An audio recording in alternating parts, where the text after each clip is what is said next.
Bien-aimé, l'apôtre Paul, vu les circonstances qu'il rencontrait à Thessalonique et en Macédoine, avec les coutumes qu'il rencontrait, et chaque pays, à chaque temps, a des coutumes. Et la Martinique, nous avons nos coutumes, nos us, nos manières de comprendre les choses, la mort, la séparation. Et l'apôtre Paul va lever le voile sur ce qui est après la mort. Et il va dire quelque chose de significatif et de très important pour que nous puissions comprendre ce qui se passe et ce qui va arriver. Et c'est une chose certaine. Alors, bien avant nous, le texte se trouve dans Thessaloniciens 4, versets 13 à 18. Suivez bien, nous allons comprendre ce que l'apôtre Paul nous enseigne pour que nous soyons vraiment dans un état d'espérance indéfectible. Nous ne voulons pas, frères, que vous soyez dans l'ignorance de ceux qui se sont endormis dans la mort, afin que vous ne vous attristiez pas comme les autres qui n'ont pas d'espérance. En effet, si, comme nous le croyons, Jésus est mort et s'est relevé, alors par Jésus, Dieu réunira aussi avec lui ceux qui se sont endormis. Voici en effet ce que nous vous disons. C'est une parole du Seigneur. Nous les vivants, qui resterons jusqu'à l'avènement du Seigneur, nous ne devancerons en aucun cas ceux qui se sont endormis. Car le Seigneur lui-même, avec un cri de commandement, avec la voix d'un archange, avec le son de la trompette de Dieu, descendra du ciel. Et ceux qui sont morts dans le Christ se relèveront d'abord. Ensuite, nous, les vivants qui restons, nous serons enlevés ensemble avec eux dans les nuées à la rencontre du Seigneur dans les airs. Et ainsi, nous serons toujours avec le Seigneur. Encouragez-vous donc les uns les autres par ces paroles. Alléluia, amen. Il y a très peu de choses qu'on pourrait dire que je dirais. Et l'apôtre explique bien la parole du Seigneur quand il dit que la personne s'est endormie dans la mort. C'est un sommeil. Au lendemain, au cours de la résurrection, c'est comme si je se réveille demain matin. C'est un sommeil. Je voudrais que Samuel, Stéphane et Michael soient encouragés par cela. Ceux qui sont endormis dans le Seigneur, il n'y a aucune crainte. Aucune crainte à avoir. Parce que c'est dans peu de temps. C'est dans peu de temps. Le Seigneur reviendra. Et le texte nous dit bien dans Saint 4, verset 13. Le Seigneur revient et il y aura un mélange de la voix du Seigneur lui-même. Il y a la voix du Seigneur. Et puis au son de la trompette. C'est-à-dire qu'il y aura une note que le frère Christinois n'a pas dans sa trompette. Qu'aucun instrument ne possède. C'est une note spéciale mélangée à la voix du Seigneur. Donc le Seigneur va parler et les morts vont ressusciter. Et donc le témoignage de Marie-André, sa vie sur terre, son témoignage toute sa vie, là on l'a connue, une femme très sobre, etc., qui a montré la voie à travers sa vie sur cette terre. Sa vie sur cette terre a prêché l'évangile. Et même, il y a un autre texte qui dit que le témoignage, le témoignage les suivent. Pardon. Et donc, elle a un témoignage, même dans sa mort, pour que plusieurs puissent venir à Jésus-Christ. Et au moment de la résurrection, elle sera là. Et aucun des vivants ne va la devancer. Aucun des vivants ne va la devancer. Alors, soyez encouragés par cela. Pour que notre vie, la vie de chacun, puisse refléter Jésus-Christ. La tristesse que nous avons, c'est une tristesse qui est passagère. Le Seigneur va nous encourager sur cette terre. Mais sachez une chose, nous allons passer une éternité à comprendre la puissance et le pouvoir du sang, du sacrifice de Jésus. Vivons avec cette espérance de savoir que bientôt, très bientôt, le Seigneur va relever, et je ne dis pas ressusciter, mais réveiller, voilà le mot que je cherchais. Va la réveiller du sommeil. Que Dieu bénisse toute cette famille adore, amusant et parents alliés. Nous les amis, nous sommes tous affectés par cela, mais Dieu nous dit, courage, encouragez-vous les uns les autres. Bien sûr que notre amour soit réciproque les uns pour les autres pendant que nous cheminons dans le Seigneur. Que Dieu vous bénisse. Amen.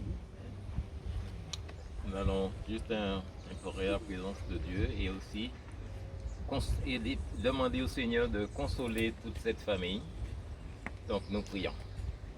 Notre Dieu, notre Père qui est aux cieux, nous te remercions pour ton amour envers nous.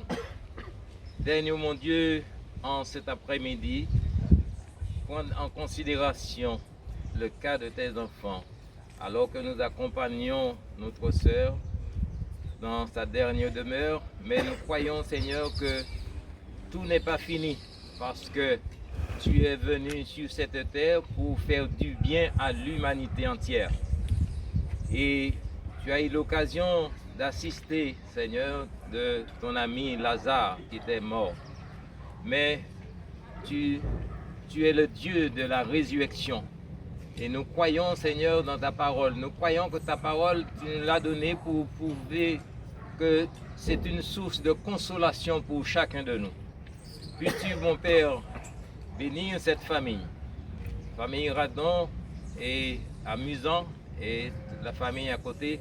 Puisses-tu leur faire du bien et les aider à comprendre, à découvrir cet amour immense qui se trouve dans ta parole, afin qu'en retour, nous tous, nous puissions, mon Dieu, te donner notre cœur avant qu'il ne soit trop tard, parce que tu reviens bientôt. Tu reviendras bientôt chercher tes enfants. Puisses-tu, mon Dieu, en cet après-midi, consoler les cœurs affligés et aussi essuyer toute larme. Nous savons dans ton royaume que tu prépares pour tes enfants, il n'y aura ni pleurs, ni cris, ni douleurs.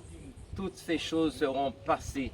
C'est pourquoi tu nous prépares le paradis auquel nous aurons à vivre éternellement avec toi. Ce sont les grâces que nous te demandons, Père, non pas que nous en soyons dignes, parce que c'est seulement par les mérites de Jésus que nous te prions et te demandons toutes ces grâces et pour ta gloire. Amen. Amen.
bouillonnement.